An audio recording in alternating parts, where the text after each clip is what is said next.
Hello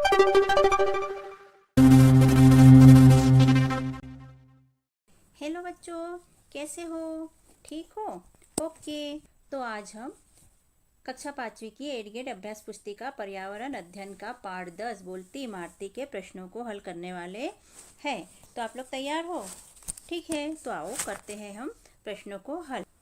तो यहाँ से पाठ चालू होता है। पाठ 10 बोलती इमारतें। बोलती इमारतें, क्या इमारतें भी बोलती है? नहीं, लेकिन इमारतें बोलते का मतलब होता है कि इमारत को देखकर उसकी प्राचीन चीज़ों का पता चलता है, पुरानी चीज़ों का अपने आप ही पता चलता है। मतलब जैसे कि इमारत बोल रही है हमारे साथ में।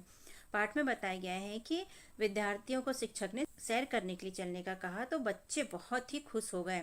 उन्होंने कहा कि हम किले की सैर के साथ म्यूजियम की सैर भी करना चाहते हैं।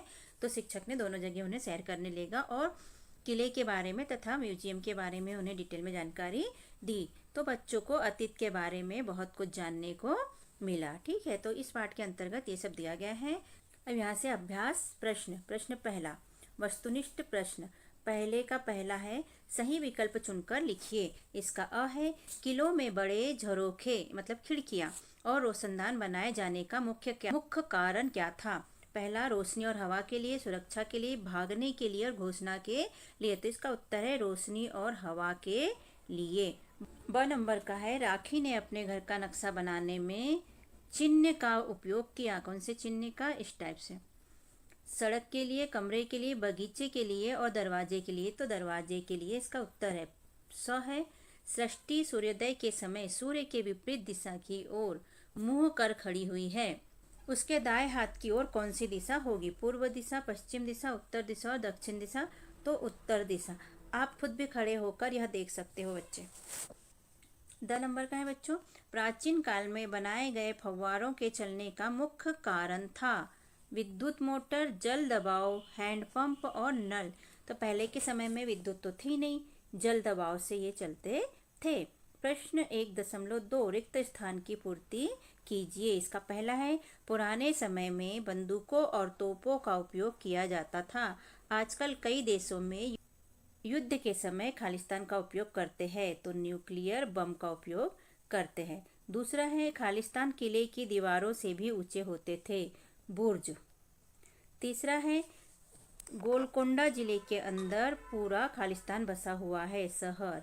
चौथा है, गोलकोंडा किले के दीवारों पर खालिस्तान व खालिस्तान से सुंदर कलाकृतियां बनी थी, बारीक और लिखेंगे नक्काशी से।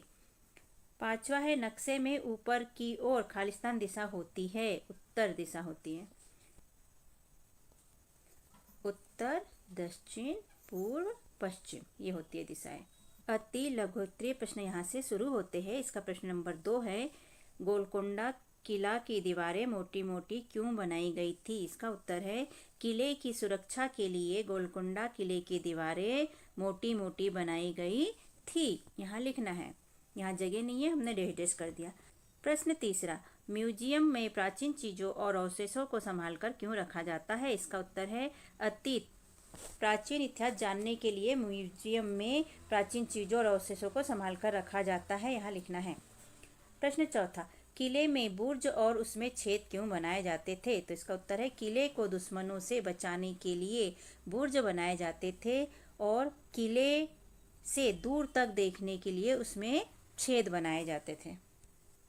लघु उत्तरीय प्रश्न यहाँ से स्टार्ट होते हैं। प्रश्न नंबर 5, प्राचीन समय में किलों की सुरक्षा के लिए किस प्रकार के इंतजाम किए जाते थे? इसका उत्तर है, प्राचीन समय में किलों की सुरक्षा के लिए बुर्ज में छेद, तोप, बंदूक और किले की दीवार के पास खाई बनाते थे। तो इस तरह हमारे 5 प्रश्न होते हैं यहाँ पर कंप्लीट बच्चों। तो यदि आपको बच्चों हमारा प्रश्न कंप्लीट कराने का अंदाज और समझाने का अंदाज पसंद आता है तो हमारे चैनल को सब्सक्राइब कीजिए, लाइक कीजिए और शेयर कीजिए, जिससे कि हमें मोटिवेशन मिल सके और हम और अधिक वीडियो आपके लिए तैयार कर सके और अपलोड कर सके। धन्यवाद। आगे बढ़ते हैं बच्चों। प्रश्न नंबर 6, गोलकोंडा के जिले में पानी का इंतजाम कैसे किया जाता था? तो उत्तर लिखेंगे हम, बैलों से एक दूसरे से जुड़ी पहियों का इस्तेमाल करके कुएं से पानी निकालकर पानी का इंतजाम किया जाता था। प्रश्न 7 है बच्चों, उन चीज़ों के नाम लिखिए जो हमें अतीत के बारे में जानने में मदद करती हैं। तो उत्तर है, पुराने बर्तन, औजार, जेवर, हथियार, दीवारें पर लिखी हुई व बनी हुई आकृतियों से हमें अतीत के बारे में जानने को मिलता है।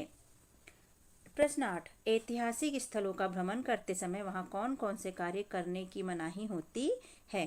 तो इसका उत्तर है, थोड़ी जगह कम है इसलिए हमने यहाँ पर इस टाइप से लिखा है। यहाँ लिखेंगे हम उत्तर में, ऐतिहासिक स्थलों का भ्रमण करते समय वहाँ निम्न कार्य करने की मनाही होती है। फिर आगे लिखेंगे हम, पहला पॉइंट लिखेंगे, वहाँ रखी चीज़ों को तोड़ना व मिटाना मना है, नहीं करना चाहिए। दूसरा, चीज़ों को दूर से ही देखना है, छूना नहीं है। तीसरा है, दीवारों पर लिखना व आकृतियाँ नहीं बनाना है। दीर्घ उत्तरीय प्रश्न, प्रश्न नंबर 9, आप अपने विद्यालय का नक्शा बनाइए। उत्तर, यहाँ पर हमने अपने विद्यालय का नक्शा बनाया है। आप अपने विद्यालय का नक्शा यहाँ पर बना सकते हैं अपने हिसाब से। हमारे विद्यालय के सामने पंचायत है तो हमने पंचायत बना, पीछे मस्जिद है और यहाँ पर ये रोड है, यहाँ भी ये रास्ता है, यहाँ से हमारा गेट है, यहाँ एक बहुत बड़ा पेड़ है, फिर अंदर ये पूरा मैदान है, यहाँ प्याऊ लगा है, यहाँ कमरे हैं हमारे और यहाँ पर भी एक कमरा है, यहाँ शौचालय बने हुए हैं। तो इस टाइप से हमारा स्कूल बना हुआ है।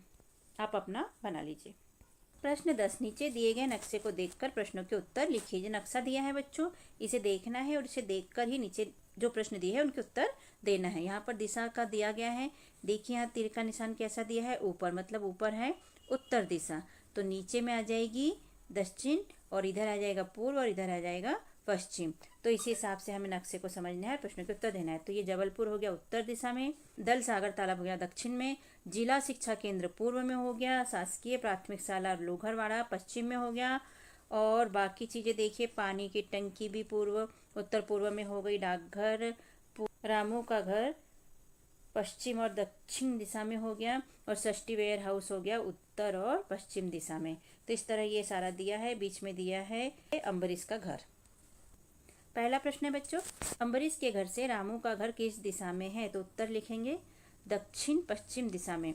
दूसरा है, षष्ठी वेयर हाउस से रामू के घर जाने के लिए कौन कौन से स्थान से होकर जाएंगे, उनके नाम लिखिए। तो उत्तर है उदय स्कूल, जिला शिक्षा केंद्र, डाकघर से होते हुए षष्ठी वेयर हाउस से रामू के घर जाएंगे। तीसरा है, शासकीय प्राथमिक शाला लोहरवाड़ा दल सागर तालाब से कौन सी दिशा में है? तो इसका उत्तर है शासकीय प्राथमिक शाला लोहरवाड़ा दल सागर तालाब से पश्चिम दिशा में है, जैसा कि हमने ऊपर देखा था। चौथा प्रश्न है बच्चों, दल सागर से जबलपुर जाने के लिए कौन सी दिशा में जाना पड़ेगा? तो इसका उत्तर है उत्तर दिशा में। पांचवा है, जिला शिक्षा केंद्र से षष्ठी वेयर हाउस किस दिशा में है? तो ये है पश्चिम दिशा में। ये उत्तर हो गया पश्चिम दिशा। तो बच्चों, इस तरह हमारे प्रश्नों के उत्तर होते हैं कंप्लीट। और आपको कैसा लगा प्रश्न कंप्लीट करके और समझ के पाठ को? तो अगर अच्छा लगा हो तो हमारे चैनल को सब्सक्राइब कीजिए, लाइक कीजिए और शेयर कीजिए, जिससे कि हमें मोटिवेशन मिल सके और हम और अधिक वीडियो आपके लिए तैयार कर सके और अपलोड कर सके। वैसे मैं आपको बताना चाहूँगी कि दूसरे विषय के भी 8 गेट अभ्यास पुस्तिका के वीडियो मैंने यहाँ पर शेयर किए हैं, सो आप वो भी हमारी वीडियो देख सकते हैं। ओके, धन्यवाद। फिर मिलते हैं बच्चों, बाय बाय।